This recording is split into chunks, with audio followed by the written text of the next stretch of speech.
je n'excelle dans rien et je suis bonne dans plein de choses. J'avoue, j'aurais peut-être pu me faire une petite tasse de thé, j'ai pas fait. Bon, on n'est pas encore tout à fait à l'aise. Hello tout le monde, j'espère que ça va. J'ai été hyper surprise, enfin agréablement surprise de like de la première. Je m'attendais à avoir vraiment 12 vues. Bon, on n'est pas sur des grosses stats, on est bien d'accord. Mais par contre, c'est très drôle parce que les gens ne me font que des retours en privé et pas des retours en public. Avez-vous peur des gens? Il faut pas avoir peur, hein, vous savez. Du coup, les retours que j'ai eus, ça a été de savoir de quel sujet j'allais parler sur cette chaîne. Et moi, c'est un peu le point que je voulais aborder aujourd'hui parce que j'en ai aucune idée. Et c'est un peu le sujet de ma vie. Je fais un peu partie de ces gens qui sont ce qu'on appelle des multipotentiels, là, ou je sais plus ce que c'est le terme exact, qui ont plein de passions, qui sont bons dans plein de choses, mais qui excellent dans rien. J'adore plein de domaines et si je pouvais, j'aurais 36 milliards de métiers différents. Pour les gens un peu comme moi, c'est hyper frustrant. Il y a un peu un truc où j'ai l'impression de passer à côté de choses. Et là, en fait, je suis un peu en remise en question de est-ce que je continue le social media ou pas? Est-ce que je le continue pas pour moi? Parce qu'en fait, je l'ai toujours fait pour les gens.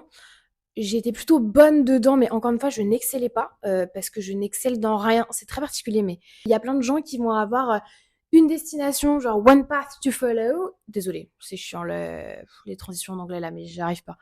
Et qui vont exceller dans leur domaine et qui vont être super bons toute leur vie et ils auront trouvé leur destination et ce sera super. Bah, moi, je suis pas comme ça. Je dis pas que j'aurais aimé l'être parce qu'il y a un côté hyper cool à être bon partout, enfin bon dans plein de choses mais il y a un côté un peu frustrant de pas avoir une vraie valeur ajoutée dans un domaine. Alors peut-être que je suis un peu dure avec moi-même en disant ça, parce que je pense que j'ai de la valeur ajoutée dans des domaines, mais pas suffisamment pour dire que j'excelle. Vous voyez ce que je veux dire? En fait, j'ai un peu un truc là depuis que je suis arrivée au chômage où j'ai l'impression que mon cerveau, il est en constante recherche de ce que je faisais quand j'étais petite. Et c'est extrêmement drôle parce que j'ai fait un podcast il y a, alors là, genre 5-6 ans, sur le fait de se poser des questions sur ce qu'on adorait quand on était jeune, parce que très souvent, c'est ce qui va venir nous aider dans notre vie quand on est un peu perdu. Quand j'avais un peu des doutes dans ma life, je me remettais à Luna qui avait, je sais pas, 6-7 ans, sans le regard des autres, sans le jugement de la société et tout. J'adorais faire du tennis. Je me remets à faire des vidéos sur YouTube, c'est ce que j'adorais faire quand j'étais plus jeune. Enfin, il y a un peu un truc où j'ai l'impression d'essayer de revenir à ce que j'étais avant. Parce que je pense que j'ai eu un peu 5 ans d'études, 5 ans où j'ai cravaché comme une malade et où en fait je me suis pas vraiment posé la question de est-ce que ce que je faisais me plaisait. Si, en vrai si. Parce que tout ce que j'ai fait m'a plu.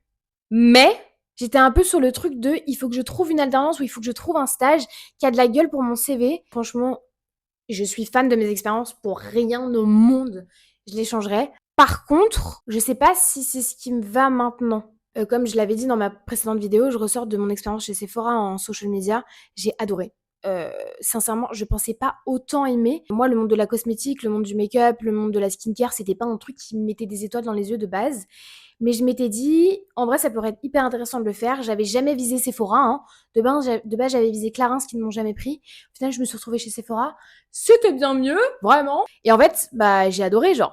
Et je me dis, si je continue pas aujourd'hui avec eux, il y a peut-être une raison. Mais j'ai du mal encore à savoir quelle raison. Une fois que je me sentais très bien dans un environnement de travail.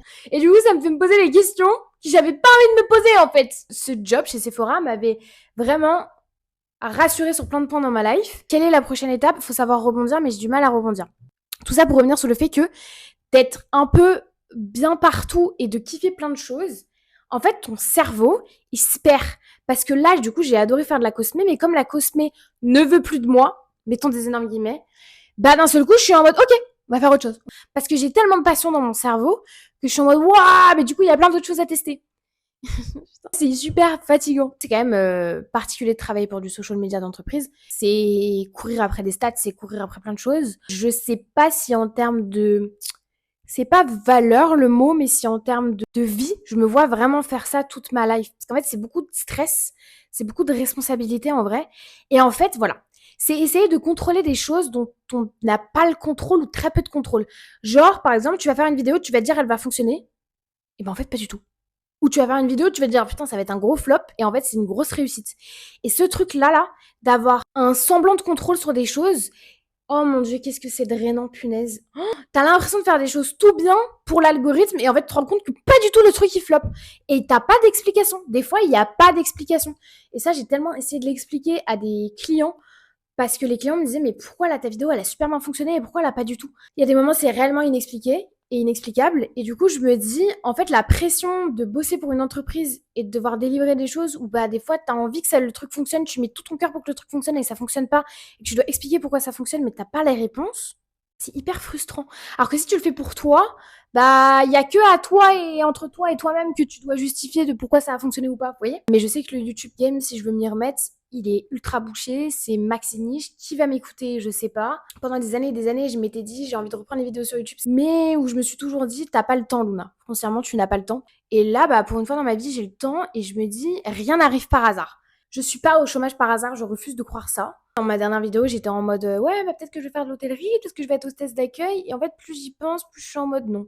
Ça va faire, je vous jure, faut pas être dans ma tête. Et là, vous voyez, je me dis, je vais faire des vidéos sur YouTube, mais vous voulez que je parle de quoi? Parce que j'ai tellement de choses à dire, et tellement de sujets. Et du coup, j'ai répondu ça à des gens qui m'ont dit, bah, justement, c'est ça qui est trop bien. C'est d'avoir plein de choses, de plein de domaines différents. Mais en même temps, je me dis, je vais vous perdre. En fait, je vais avoir une communauté qui va être ultra disparate sur plein de choses. J'ai l'impression que tout le monde sait parler de tout maintenant. Plus ou moins bien, plus ou moins qualitativement.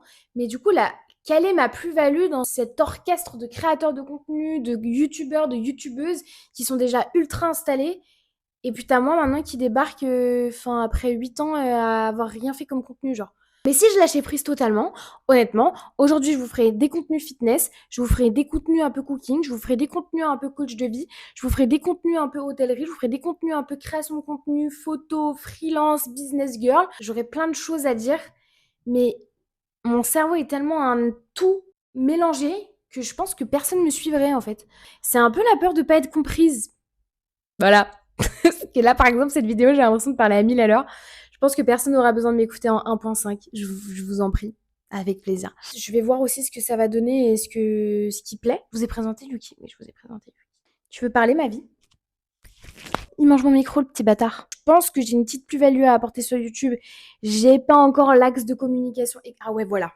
En fait, vous voyez, là, en m'entendant parler, je crois que je surinterprète et je suranalyse beaucoup trop les réseaux sociaux parce que j'ai tellement l'habitude de faire ça pour un ordre marketing, en mode faut vendre ci, faut passer ça comme message, faut truc, que du coup j'arrive plus à le faire pour moi sans avoir ce truc de mais quelle est ma plus-value? Mais en fait, ma plus-value, ça se trouve, c'est juste d'être moi en train de parler devant une caméra et ça va faire kiffer les gens. Mais peut-être pas du tout. Sur ce, très belle soirée, n'hésitez pas à me suivre sur Insta. Et n'hésitez pas à commenter cette vidéo, je vous jure que les gens qui sont présents en train de regarder ne vous mangeront pas si vous commentez cette vidéo. J'espère que je vous retrouve vite, à moins que je fasse une crise existentielle et que je me recasse pendant une semaine. Franchement, j'espère pas. Je pense qu'on tient un bon petit bout. Faut juste que j'organise mes idées et savoir de quoi je parle parce que ça n'a ni queue ni tête sinon. En tous les cas, les gens qui sont multipotentiels et qui ont envie de parler de plein de choses et qui ont plein de trucs en tête et ça va partout, bienvenue. Bonjour. C'est peut-être ça ma communauté. C'est peut-être ça. On tient un bout. Allez. Bye.